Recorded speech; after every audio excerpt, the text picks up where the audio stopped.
Welcome to RM biology. আরো একটি নতুন ভিডিওতে তোমাদের স্বাগত। আমি যেমনটা তোমাদেরকে টেলিগ্রাম গ্রুপে বলেছিলাম যে আজকের হিউম্যান ফিজিওলজির একটি ওয়ান শট ভিডিও আসবে। আজকের ওয়ান শটের কিন্তু পার্ট ওয়ান, যেখানে আমরা 50টা কোশ্চেন করবো, সম্পূর্ণ কনসেপ্ট বুঝবো। যে টপিকগুলো আসতে পারে পরীক্ষায় সেগুলোই হবে। টোটাল তোমরা দুটো হিউম্যান ফিজিওলজির ভিডিও পাবে, অর্থাৎ 50 এবং 50 100টা কোশ্চেন পাবে। সেই কোশ্চেনগুলো কিন্তু তোমাদের জেনপাস ইউজি এবং এসএমএফডব্লিউবি 2026 পরীক্ষার জন্য অত্যন্ত গুরুত্বপূর্ণ হতে চলেছে। তো চলো শুরু করা যাক। তো সব থেকে প্রথমে আমরা যেটা দেখব সেটা হচ্ছে এই টার্গেটটা আমাদের ফিল করতে হবে বা ফুলফিল করতে হবে জেনপাস ইউজির জন্য। তারপরে একটা রুটিন আছে, রুটিনটা তোমরা ফলো করতে পারো। এবার এই প্রশ্নটা অত্যন্ত গুরুত্বপূর্ণ একটা প্রশ্ন। এটা কিন্তু পুরোপুরি তোমার এসএমএফডব্লিউবি যে পরীক্ষা হয় সেই এসএমএফডব্লিউবি ওরিয়েন্টেড একটা প্রশ্ন। জেন পাসে এখন যে নতুন জেন পাস হচ্ছে সেখানে হয়তো এতটা কঠিন কোশ্চেন নাও আসতে পারে, কিন্তু এসএমএফডব্লিউবি তে আসে এই টাইপের প্রশ্ন। কি বলা হচ্ছে, একজন কিশোর যার বয়স প্রায় 17 বছর, তার ক্ষেত্রে সঠিক দন্ত সংকেত কোনটি? তো বেসিক্যালি আমরা দন্ত সংকেত দুটো জেনে অভ্যস্ত। একটা হচ্ছে তোমার পার্মানেন্ট আর একটা হচ্ছে তোমার ডেসিডুয়াস, মানে একটা হচ্ছে অস্থায়ী একটা হচ্ছে স্থায়ী। তো সেক্ষেত্রে আমরা যেটা যেটা জানি সেটা হচ্ছে একটা 2102/2102 হয়, আর আরেকটা হয় 2123/2123। এটা তো এখানে দেখো এই অপশন গুলো রয়েছে। তাহলে এটা আমরা কি জানি? এটা আমরা জানি হচ্ছে দুধে দাঁতের সংকেত। আবার এটা আমরা জানি স্থায়ী দাঁতের সংকেত। এই দুবার দাঁত ওঠে বলে দাঁতকে আমরা ডাইফিওডন্ট বলি, এরকম বিষয়। থেকোডন্ট বলা হয়, হেটারোডন্ট বলা হয়। থেকোডন্ট কেন বলে? মাড়ির ভিতরে প্রথিত অবস্থায় থাকে। হেটারোডন্ট কেন বলা হচ্ছে? ইনসাইজার, ক্যানাইন, প্রিমোলার, মোলার এগুলো থাকার কারণে। এক্ষেত্রে যে উত্তরটা হবে সেটা হচ্ছে অপশন এ। কেন হচ্ছে? এই কারণে অপশন এ হচ্ছে যে 17 বছর বয়সে যে থার্ড মোলার বা যেটাকে আমরা উইসডম টিথ বলি, সেই উইসডম টিথটা কিন্তু কি হয় না, ওঠে না। তাই সেক্ষেত্রে এইটা না হয়ে কি হবে, 2122/2122। তাহলে এটাও ইন্টু টু, এটাও ইন্টু টু, তাহলে 14/14 মানে কত হচ্ছে? 28। তাহলে উত্তর কি হলো? Option A. যে রেকর্ডেড ক্লাস বলে সেখানে কনসেপ্ট থাকবে না সেটা নয়, কিছু সমস্যার কারণে লাইভ ক্লাস হচ্ছে না। হবে খুব তাড়াতাড়ি লাইভ ক্লাস শুরু হবে, 2 থেকে 3 দিনের মধ্যে। তোমরা কিন্তু অবশ্যই আছে ক্লাসটা পুরো দেখবে। চলো পরের প্রশ্ন। ডুনারের গ্রন্থি পৌষ্টিক নালীর কোন অংশে পাওয়া যায়? ডুনারের গ্রন্থি পৌষ্টিক নালীর কোন অংশে পাওয়া যায়? কোথায় পাবো? উত্তর হবে আমাদের সাবমিউকোজা অফ ডিওডিনাম। কোথায়? সাবমিউকোজা অফ ডিওডিনাম। ডিওডিনামকে বাংলায় আমরা কি বলি? গ্রহণী বলি। এই গ্রহণী কোথায় থাকে? ক্ষুদ্রান্তে থাকে। কোথায় থাকে? ক্ষুদ্রান্তে থাকে। এবার এই পার্টিকুলার যে সাবমিউকোজা অফ স্টোমাক, এখানে কি থাকবে? এখানে আমরা পাবো হচ্ছে গ্যাস্ট্রিক গ্ল্যান্ড। কি পাবো? গ্যাস্ট্রিক গ্ল্যান্ড পাবো। মিউকোসা অফ ইলিয়াম যেটা, সেখানে কি পাবো? পেয়ার্স প্যাচ পাবো। পেয়ার্স প্যাচ পাবো। মিউকোসা অফ ওসিওফ্যাগাস, এটা কিসে সাহায্য করে? এখানে মিউকাস থাকে, মিউকাস গ্ল্যান্ড থাকে। মিউকাস গ্ল্যান্ড এটা কিসে সাহায্য করে? এটা হচ্ছে আমাদের লুব্রিকেশনে সাহায্য করে, পিচ্ছিল কারকের হিসাবে সাহায্য। উত্তর কি হয়ে গেল? Option B. তো সবকটা অপশন তোমাদের ডিকোড করে দিলাম। 3 নম্বর প্রশ্ন। The proenzyme pepsinogen is activated into pepsin by the action of, অর্থাৎ যেটা প্রোএনজাইম বা নিষ্ক্রিয় এনজাইম পেপসিনোজেন, কার প্রভাবে পেপসিন বা সক্রিয়তে পরিণত হয়? মানে বেসিক্যালি জানতে চাওয়া হচ্ছে যে এই যে পেপসিনোজেন সেটা কার প্রভাবে পেপসিনে পরিণত হয়? তো এটা মোটামুটি একটা সহজ সরল একটা প্রশ্ন। এটা কি হবে? HCl অর্থাৎ হাইড্রোক্লোরিক অ্যাসিড এটাকে পেপসিনে পরিণত করে। এটা এন্টারোকাইনেজ কাকে সক্রিয় করে? এন্টারোকাইনেজ ট্রিপসিনোজেনকে সক্রিয় করে, ট্রিপসিনোজেন অ্যাক্টিভেট করে। এইটা কি করে? এমালসিফিকেশন অফ ফ্যাট, এমালসিফিকেশন অফ ফ্যাট। এটা কি করে? হাইড্রোক্লোরিক অ্যাসিড তোমরা জানলেই এক্ষুনি। ট্রিপসিন কি করে? এটা হচ্ছে প্যানক্রিয়েটিক এনজাইম, এটা প্যানক্রিয়েটিক এনজাইম। ঠিক আছে, যতগুলো অপশন ছিল সব ডিকোড হলো। চলো 4 নম্বরে চলে আসি। সাক্কাস এন্টারিকাস এর কোন উপাদান ডাইপেপটাইডকে অ্যামিনো অ্যাসিডে পরিণত করে? সাক্কাস এন্টারিকাসের কোন উপাদান? তাহলে ডাইপেপটাইড। এবার একটা বিষয় তোমাদেরকে ছোট্ট করে বলে দিই, যে যদি আমরা কোনো ওয়ার্ড শেষ করি এসি দিয়ে, সেটা আমরা কি বলবো? উৎসেচক। এবার যদি কোনো আমরা শেষ করি ওএসি দিয়ে, সেটাকে আমরা কি বলবো? কার্বোহাইড্রেট। যদি আমরা ধরে নিই যে ল্যাকটোজ, তাহলে এটা কি? কার্বোহাইড্রেট। তাহলে এটাকে ভাঙতে পারবে কে? ল্যাকটেজ। কে ভাঙতে পারবে? ল্যাকটেজ। তাহলে ল্যাকটেজ কি? উৎসেচক। এবার বলেছে ডাইপেপটাইড কে অ্যামিনো অ্যাসিড, তাহলে ডাইপেপটাইড কে ভাঙছে, তো ডাইপেপটাইড কে কে ভাঙতে পারবে? ডাইপেপটাইডেজ। তাহলে অপশন এ, অপশন এ। চলো এবারে আমরা চলে আসি বাকিগুলো। এটা নিউক্লিওসাইডের যেটা, তাহলে কার উপর কাজ করবে? এটা কাজ করবে নিউক্লিওসাইডের উপরে। তারপরে সুক্রেজ, ল্যাকটেজ এখানে বুঝিয়ে দিলাম। এই সুক্রেজ কার উপর কাজ করবে? সুক্রোজের উপরে কাজ করবে।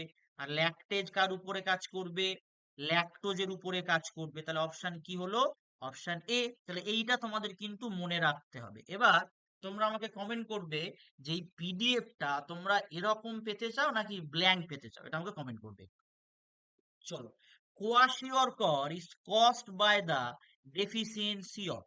কোয়াশিওরকর কিসের অভাবে হয়? এটা অ্যাকচুয়ালি প্রোটিন এনার্জি ম্যালনিউট্রিশন অথবা প্রোটিন ক্যালোরি ম্যালনিউট্রিশন বলে। এটাকে আবার কেউ প্যারাসিটামল ভেবে ফেলো না। তাহলে কি হবে? Option C, both protein and calorie. চলো পরবর্তী। কাইলোমাইটন কি জিজ্ঞেস করেছে? কাইলোমাইটন কি? এটা কি? প্রোটিন কোটেড ফ্যাট গ্লোবিউল, অর্থাৎ প্রোটিন আবৃত ফ্যাটের কণা। ঠিক আছে, আনডাইজেস্ট প্রোটিনও নয়, মাইসেলি নয়। তাহলে মাইসেলি কি? শোষণের আগে তৈরি হওয়া সরল গঠন। শোষণের আগে তৈরি হওয়া সরল গঠনকে আমরা কি বলবো? মাইসেলি। তাহলে অপশন কি হলো? Option B. তো স্টার্চ তো হচ্ছেই না। চলো চলে আসি আমরা 7 নম্বরে। বলা হচ্ছে vomiting is controlled by the centre located in, অর্থাৎ বমন কেন্দ্র বা বমন নিয়ন্ত্রণকারী কেন্দ্র কোথায় অবস্থিত? এটা অত্যন্ত গুরুত্বপূর্ণ প্রশ্ন। এটা পুরো হিউম্যান ফিজিওলজি, মানে তোমার digestive system, cardiovascular system, breathing and exchange, locomotion movement, nervous system, excretory system, endocrine system, সমস্ত থেকে কিন্তু প্রশ্ন হয়েছে। তাহলে বমন কেন্দ্র কোথায় পাবো আমরা? বমন কেন্দ্র পাবো হচ্ছে মেডুলা অবলাঙ্গাটাতে। তাহলে এখানে আমরা যদি একটা জিনিস বলি যে বমি বা বমনটা হয় কেন? রিভার্স, রিভার্স পেরিস্টলসিসের কারণে। রিভার্স পেরিস্টলসিস বা বিপরীতমুখী ক্রমসংকোচনের কারণে। পেরিস্টলসিসের প্রভাবে খাদ্য নিচের দিকে নামে, তাহলে বিপরীতমুখী হবে কিসের প্রভাবে? রিভার্স পেরিস্টলসিসের প্রভাবে। এবার হচ্ছে যে সেরিব্রাম যেটা, সেটা কিসের জন্য দায়ী? এটা হচ্ছে চিন্তা, তারপরে হচ্ছে স্মৃতি ইত্যাদির জন্য এটা রেসপন্সিবল। হাইপোথ্যালামাস কিসের জন্য? এটা হচ্ছে তাপমাত্রা, তাপমাত্রা, ক্ষুধা, এগুলো নিয়ন্ত্রণ করে। মেডালা অবলাঙ্কাটা তো দেখেই নিলে। তারপরে হচ্ছে তোমার এই যে পার্টটা আছে, এটা আবার এগুলো যেগুলো হচ্ছে অনিচ্ছাকৃত যে প্রতিবর্ত ক্রিয়া, সেটাও অনিচ্ছাকৃত প্রতিবর্ত ক্রিয়া, অনিচ্ছাকৃত ইচ্ছাকৃত প্রতিবর্ত ক্রিয়াকে নিয়ন্ত্রণ করে। অনিচ্ছাকৃত প্রতিবর্ত ক্রিয়া মানে হচ্ছে ইনভলিউন্টারি রিফ্লেক্সকে নিয়ন্ত্রণ করে। খুব সুন্দর কোশ্চেন এটা। চলো, the total volume of air a person can breathe out after a forced inspiration is called. অর্থাৎ জোরপূর্বক শ্বাস গ্রহণের পর একজন ব্যক্তি সর্বাধিক যে পরিমাণ বায়ু ত্যাগ করতে পারেন তাকে আমরা কি বলবো? তাকে আমরা ভাইটাল ক্যাপাসিটি বলবো। কি বলবো? ভাইটাল ক্যাপাসিটি বলবো। টাইডাল ভলিউম কোনটা? স্বাভাবিক শ্বাসকার্যের যে বায়ু কত লাগে? 500 ml। টোটাল লাং ক্যাপাসিটি কি? গভীরভাবে প্রশ্বাসের পর সর্বোচ্চ যেটা মানে সরি ভাইটাল ক্যাপাসিটি গভীরভাবে শ্বাস গ্রহণের পর যেটা সর্বোচ্চ নির্গত বায়ু। টিএলসি যেটা সেটা কি? রেসিডুয়াল ভলিউম যেটা পড়ে থাকছে সেটা। এইরকম বিষয়। চলো পরবর্তীতে আমরা চলে আসি। Approximately what percentage of CO2 is transported as bicarbonate. অর্থাৎ আনুমানিক কত শতাংশ কার্বন ডাই অক্সাইড বাইকার্বনের রূপে পরিবাহিত হয়? অনেকবার PYQ তে এই প্রশ্নটা এসছে, SMFWB তেও এসছে, জেন পাসেও এসছে, নিট পরীক্ষায়ও এসছে। তোমাদের সামনে অনেকে হয়তো নিট পরীক্ষা দেবে, তাদের জন্য বেশ গুরুত্বপূর্ণ সেশন এটা। তাহলে উত্তর কত হবে? 70%। 70%। এই পার্সেন্টেজটা কি হয়? Dissolve as plasma. Dissolve in plasma. প্লাজমাতে ডিজলভ হবে কত থাকতে পারে? 7%। এটাই বিষয়। চলো বাকিটা, এটা হচ্ছে হিমোগ্লোবিন। এটা হচ্ছে হিমোগ্লোবিনের সঙ্গে মিশে কি তৈরি করবে? Carbamino haemoglobin. কার্বামিনো হিমোগ্লোবিন তৈরি করবে। ঠিক আছে, তারপর 10 নম্বর প্রশ্ন। অক্সি হিমোগ্লোবিন তৈরিতে সহায়তা করে নিচের কোনটি? দেখো, অক্সিজেন ডিসোসিয়েশন কার্ভ থেকে এই প্রশ্নটা আমরা বলতে পারবো। তাহলে হাই কি হবে? হাই PO2 অর্থাৎ পার্শিয়াল প্রেসার অফ। এবার এই যে এ, বি আর ডি এগুলো সবগুলোই কি করে? অক্সিজেনকে ছেড়ে দিতে সাহায্য করে। শুধুমাত্র যে সিটা সেটা অক্সিজেনকে গ্রহণ করতে সাহায্য করে। তাহলে কি হবে? Option C. চলো, তোমরা যদি এই বইটা পারচেস করতে চাও তাহলে এটা কিন্তু তোমরা পারচেস করতে পারো, যেখানে 20টা প্র্যাকটিস সেট আছে এবং 5টা মক টেস্ট পেপার আছে। সম্পূর্ণ এক্সাম ওরিয়েন্টেড। সম্পূর্ণ এক্সাম ওরিয়েন্টেড এটা। ঠিক আছে, অত্যন্ত হেল্প হবে তোমাদের অবজেক্টিভ করার জন্য। তোমাদের পরীক্ষায় যেমন প্রশ্ন আসবে সেই প্রশ্ন দিয়ে কিন্তু সাজানো আছে। চলো পরের প্রশ্ন। নিউমোট্যাক্সিক কেন্দ্র সেটা কোথায় অবস্থিত? নিউমোট্যাক্সিক কেন্দ্র কনসে অবস্থিত? মেডালা যেটা এখানে দেয়া আছে, এখানে কি থাকে? এখানে হচ্ছে রিদিম সেন্টার থাকে, মানে ছন্দ নিয়ামক থাকে, রিদিম সেন্টার থাকে। সেরিবেলাম যেটা, সেরিবেলামে কি থাকে আগেই বলেছি, তাহলে এখানে আর সেটা বলছি না। চলো পরবর্তীতে আমরা যাই।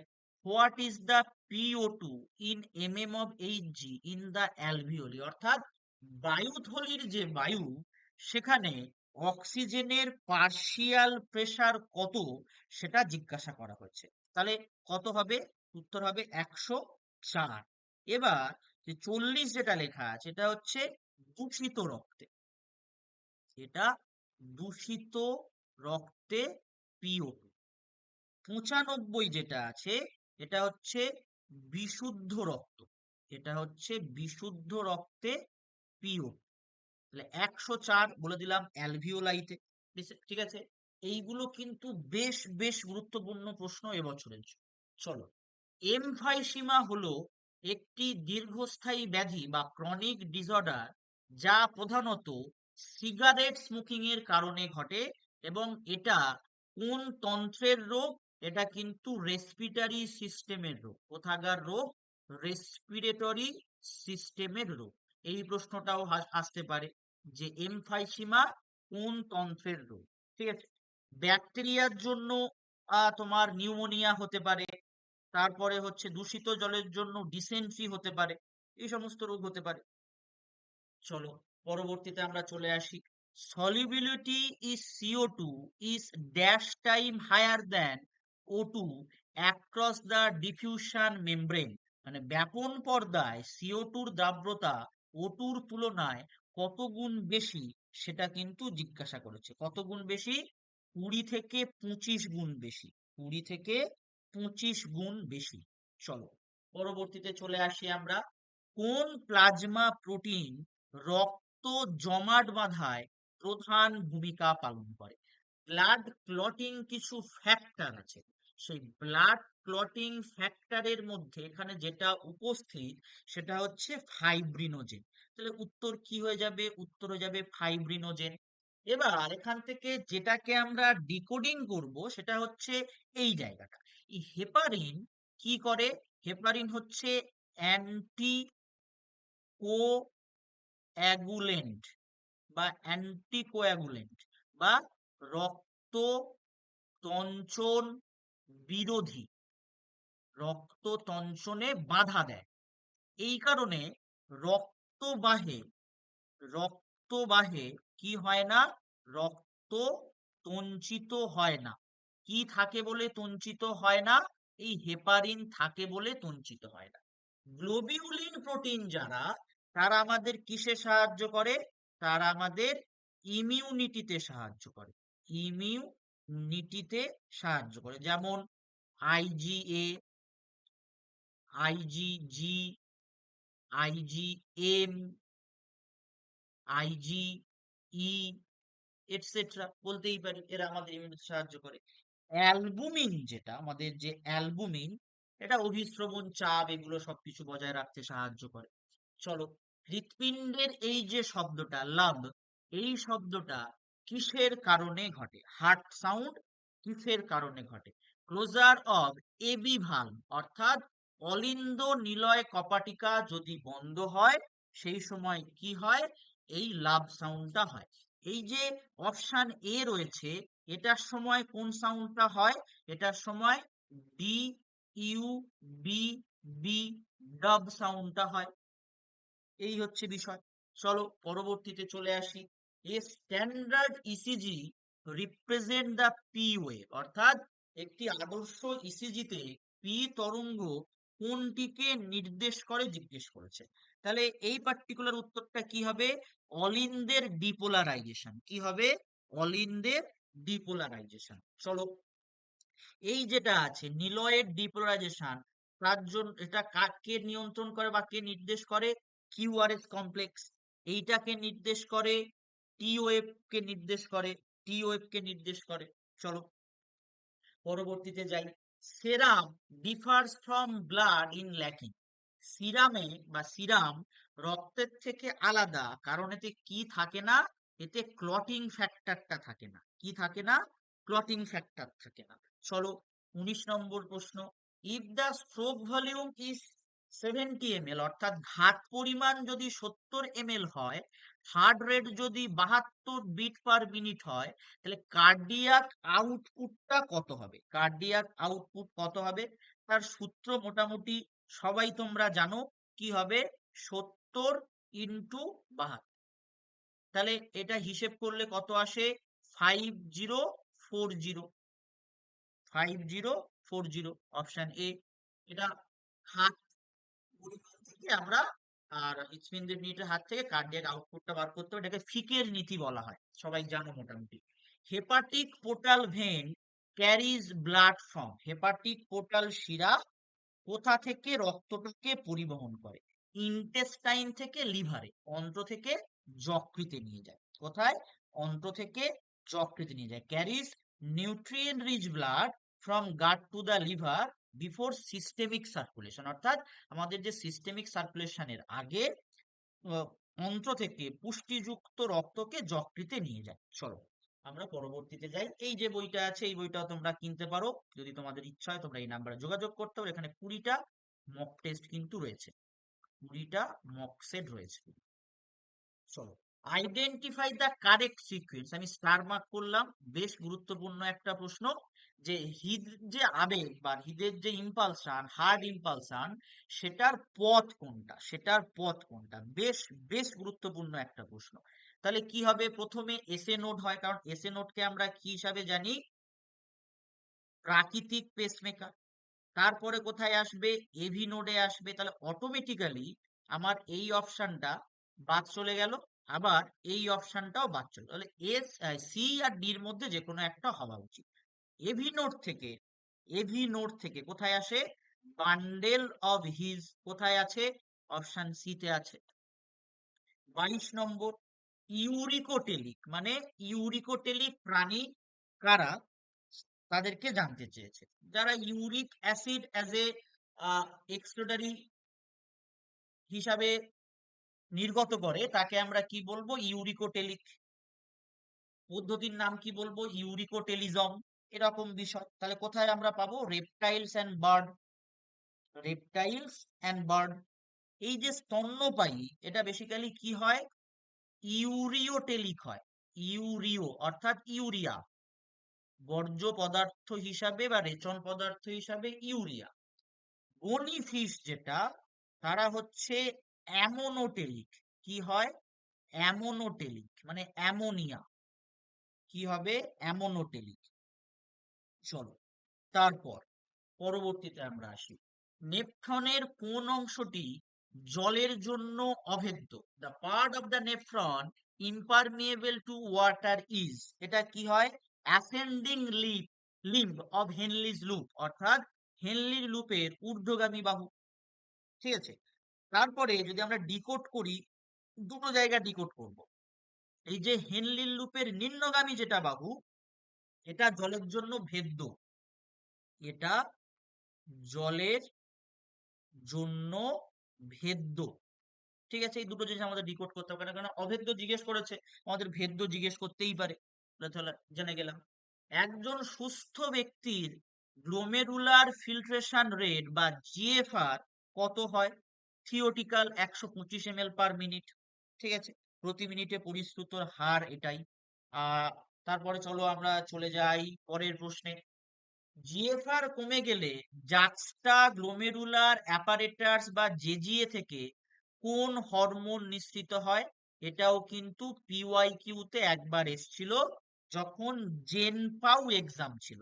উত্তর কি হবে, রেনিন। উত্তর কি হবে, রেনিন। কেন, কি হয়, আর এ এস, এই যে তোমার সিস্টেমটা আছে, এই সিস্টেমটাতে ব্লাড প্রেশারটা বাড়ায় কে, এই রেনিন ট্রিগার করে ব্লাড প্রেশারটাকে। ইএনএফ কি করে, ব্লাড প্রেশারটাকে লো করে, লো বিপি করে, এটা আমাদের জানতে হবে। চলো পরবর্তী পার্টে আমরা যাই। ডায়াবেটিস ইনসিপিডাস কিসের অভাবে হয়, ডায়াবেটিস ইনসিপিডাস ভ্যাসোপ্রেসিন বা যেটাকে আমরা এডিএইচ নামে জানি, তার অভাবে হয়। তাহলে এই ইনসুলিনের অভাবে কি হয়, ডায়াবেটিস ডায়াবেটিস মেলিটাস রোগ হয়, ডায়াবেটিস মেলিটাস রোগ হয়। অক্সিটোসিন কি করতে পারে, অক্সিটোসিন দুগ্ধ ক্ষরণ, তারপরে প্রসব, এই সময় কাজ করে। এটার কাজ আমাকে কমেন্ট করো দেখি, এটার কাজ আমাকে কমেন্ট করো। চলো, 27, কলাম অফ বার্টিনি বা বাংলায় যেটাকে বার্তিনির স্তম্ভ বলে, সেটা আমরা কোথায় পাবো, সেটা আমরা কিডনিতে পাবো। কিডনির কটেক্স অংশে, ঠিক আছে, যা মেডুলার ভিতরে প্রবেশ করে, কটেক্সের যে অংশটা মেডুলার ভিতরে প্রবেশ করে যায়, সেটা ওই স্তম্ভাকার রূপে তৈরি হয়, বার্তিনির নাম অনুসারে বলা হয় বার্তিনি স্তম্ভ। তারপর মানুষের বৃক্ক প্রাথমিক পরিশ্রুত তরলের চেয়ে প্রায় ড্যাশ গুণ বেশি ঘন মূত্র উৎপাদন করতে পারে, কি হবে, 4 গুণ বেশি। তার কারণ কি, counter current mechanism, 4x concentrate করতে পারে, কত, 4x, এনসিআরটি তে স্পষ্ট উল্লেখ করে দেয়া আছে। ট্রোপোনিনের সাথে যুক্ত হয়ে বেশি সংকোচনে সাহায্য করে কোন আয়ন, ক্যালসিয়াম +2 আয়ন। বেসিক্যালি পেশি সংকোচনের যে থিওরি, সেই থিওরির নাম স্লাইডিং ফিলামেন্ট থিওরি, যেটা বহুল প্রচলিত স্লাইডিং ফিলামেন্ট থিওরি। এবার এই ফিলামেন্ট মানে আমরা দুটো জানি মাসেলে, একটা হচ্ছে আমাদের অ্যাক্টিন আর একটা হচ্ছে আমাদের মায়োসিন। তাহলে এম থেকে আমরা কি মনে রাখবো? এম থেকে আমরা মনে রাখবো মোটা, আর এম থেকে মনে রাখবো মায়োসিন। যদি এটা মোটা হয় তাহলে নিশ্চয়ই এটা রোগা হবে। তাহলে এবার কি বলেছে? স্লাইডিং করে যায়, গড়িয়ে যায়, তাহলে নিশ্চয়ই মোটার উপর দিয়ে রোগা গড়িয়ে যায়। তাহলে এখানে যদি আমরা মায়োসিন লিখি আর এই জায়গাটায় যদি আমরা অ্যাক্টিন লিখি, তাহলে এই অ্যাক্টিনটা মায়োসিনের উপর দিয়ে গড়িয়ে যেতে পারবে, কিন্তু কেন পারে না? এই অ্যাক্টিনের যে সক্রিয় স্থান সেটা ব্লক করে কে রাখে? ট্রোপোনিন। এবার ক্যালসিয়াম +2 এই ট্রোপোনিনকে নিয়ে পালিয়ে যায়, এর সঙ্গে জোট বেঁধে, তখন স্লাইডিং ফিলামেন্টটা হয়ে যায়। তাহলে উত্তর কি হয়ে গেল? উত্তর হয়ে গেল 29 সি। পরবর্তী প্রশ্ন, অ্যাটলাস এবং অ্যাক্সিসের মধ্যবর্তী সন্ধিটির নাম জিজ্ঞেস করেছে। কি সন্ধি? পিভট সন্ধি। কি সন্ধি? পিভট সন্ধি। এটা কি করে মনে রাখবে? কি করে মনে রাখবে? এটা মনে রাখতে পারো আপ, এটা পার্টির নাম, আম আদমি পার্টি সবাই জানো। অথবা মনে রাখতে পারো পি এ এ, পা মনে রাখতে পারো। তাহলে পি থেকে কি পাবে? পিভট। আর দুটো এ থেকে, একটা থেকে অ্যাটলাস আর একটা থেকে অ্যাক্সিস, এটা মনে রাখতেই পারো। ঠিক আছে, এই হচ্ছে বিষয়। হিঞ্জ জয়েন্টের জন্য কি মনে রাখবে? হিঞ্জ জয়েন্টের জন্য মনে রাখবে হাইট। এইচ আই থেকে কি পাবে? হিঞ্জ। এইচ আই থেকে কি পাবে? হিঞ্জ। কে থেকে কি পাবে? নি। ই থেকে কি পাবে? এলবো। তাহলে এটাও তোমাদের হয়ে গেল। তাহলে এটার উত্তর হলো অপশন বি। এটার উত্তর হয়ে গেল অপশন বি। চলো, তারপর এসএসসি যারা পরীক্ষা দেবে তাদের জন্য বায়োলজির একটা কোশ্চেন ব্যাংক আছে। এই কোশ্চেন ব্যাংকে তুমি কি পাচ্ছ? 50 কোশ্চেন পার চ্যাপ্টার। 50 কোশ্চেন পার চ্যাপ্টার তুমি পাচ্ছ। চলো, পরের প্রশ্ন, পেশিতে শক্তির ভান্ডার হিসাবে কাজ করে কোনটা? পেশিতে শক্তির ভান্ডার, শক্তি সবসময় ফসফেটের সঙ্গে সম্পর্কিত। কারণ আমরা কি জানি? শক্তি হিসাবে এটিপির নাম জানি। এটিপির এটা কি? ফসফেট। তাহলে উত্তর কি হয়ে যাবে? Option A. চলো, পরবর্তীতে আমরা চলে যাই 32। মানুষের দেহে ভাসমান পঞ্জরাস্থির সংখ্যা জিজ্ঞেস করেছে। ভাসমান পঞ্জরাস্থির সংখ্যা, উত্তর কি হবে? 2 জোড়া। এবার যদি তোমাকে জিজ্ঞেস করে ওদের নাম্বার বলো, কত কত কত আর কত, তাহলে কি হবে? 11th and 12th। 11 and 12 এটা হচ্ছে ভাসমান বা ফ্লোটিং রিব অফ হিউম্যান। এটাও কিন্তু মাথায় রাখতে হবে। চলো, গাউট বা কিসের জমার ফলে হয় গাউট রোগ? ইউরিক অ্যাসিডের ক্রিস্টাল, ইউরিক অ্যাসিডের ক্রিস্টাল জমে কিন্তু গাউট রোগটা হয়। এই যদি তোমার ল্যাকটিক অ্যাসিড জমে যায় কি হবে? পেশির ক্লান্তি। কি হবে? পেশির ক্লান্তি দেখা যাবে, পেশির ক্লান্তি। ঠিক আছে, এই হচ্ছে বিষয়। তারপর চলো আমরা চলে যাই কঙ্কাল পেশিতন্তুতে এই জোন কিসের কারণে তৈরি হয়? এই zone central gap between actin filament, actin ফিলামেন্টের মধ্যবর্তী ফাঁকা স্থান। ঠিক আছে, এটা হচ্ছে বিষয়। অ্যাক্টিন মানে যেখানে বেসিক্যালি অ্যাক্টিনটা ওভারল্যাপ করছে। তারপর পরবর্তীতে হাঁটুর সন্ধি কিসের উদাহরণ? এক্ষুনি ট্রিক্স বলে দিলাম। তাহলে 35-এরটা কমেন্ট করো দেখি, 35-এরটা কমেন্ট করো দেখি। তাহলে এটা আমি বলে দিচ্ছি, এই এটা কাঁধ মনে রাখবে, কাঁধ। ফাইব্রাস মোটামুটি তোমরা প্রত্যেকেই জানো, গ্লাইডিংও জানো। চলো পরবর্তীতে যাই। বিশ্রামকাল, যেটাকে রেস্টিং ফেজ বলা হয়, সেখানে যে অ্যাক্সোনাল মেমব্রেন আছে সেটা কার প্রতি ভেদ্য? বেশি ভেদ্য। দেখো, এখানে একটা ছোট্ট একটা ট্রিক্স তোমাদের বলে দিই। রেস্টিং ফেজে এই টার্মটা একটু মনে রাখবে। কি টার্ম? নোকিয়া। এন থেকে কি পাবে? Na+। ও থেকে কি? আউটসাইড। কে থেকে কি? K+। আই থেকে কি?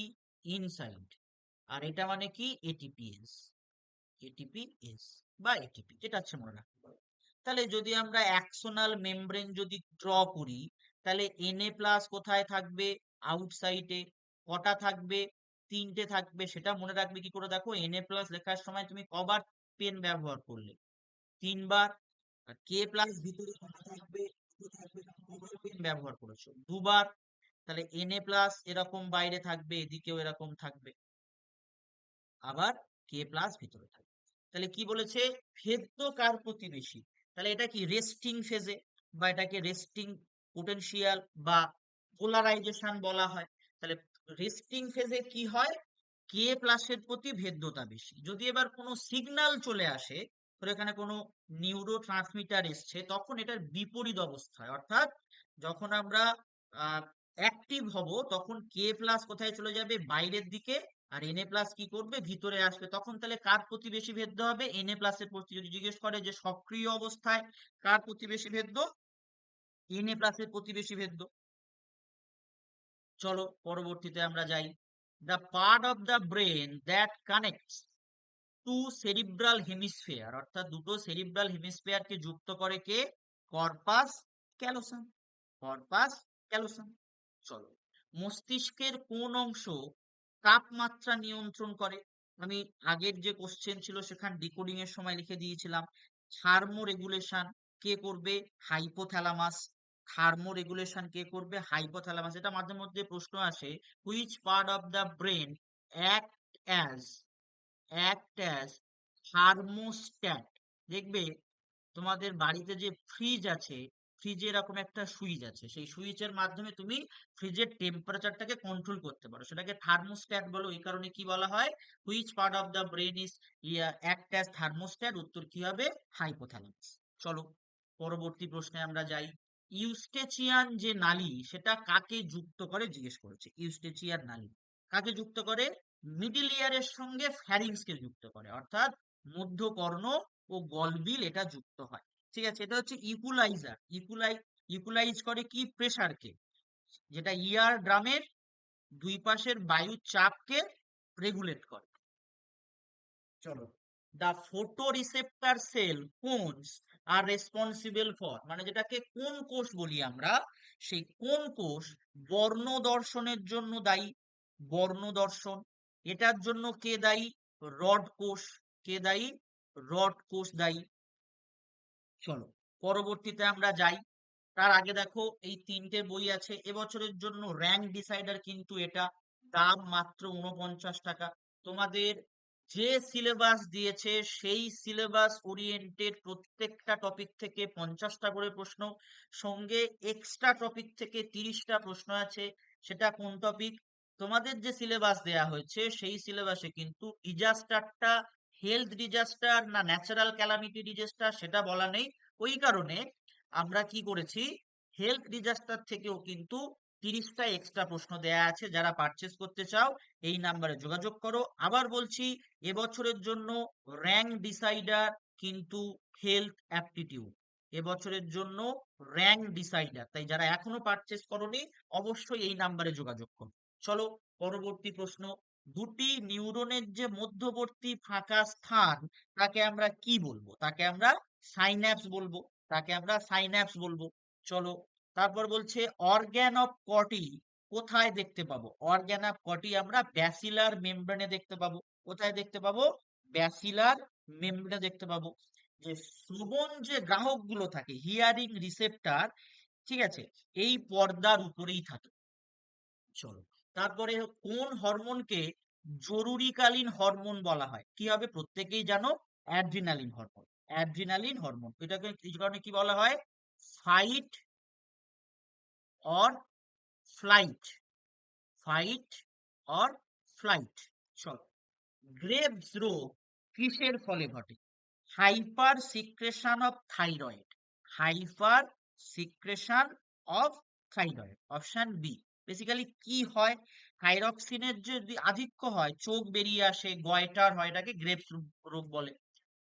কোন হরমোন বিসিটি থেকে জল ও ইলেকট্রোলাইটের পুনঃশোষণে সাহায্য করে? কি হবে?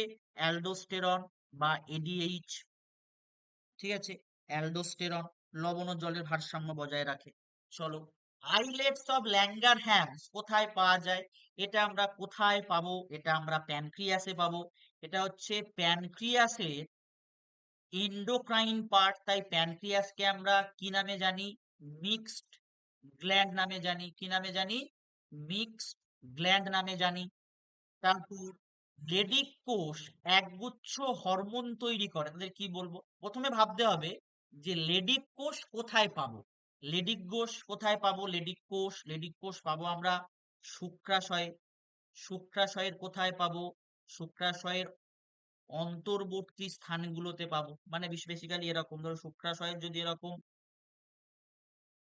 পার্ট থাকে, তার যে লেডিকের আন্তঃকোষ বলে, যে অন্তর্বর্তী স্থানগুলো, এইসব জায়গায় বহুভুজাকার কিছু কোষ থাকে। এই কোষগুলোকে লেডিগের নাম অনুসারে কি বলা হয়? লেডিগের আন্তঃকোষ। তারা অ্যান্ড্রোজেন হরমোন ক্ষরণ করে।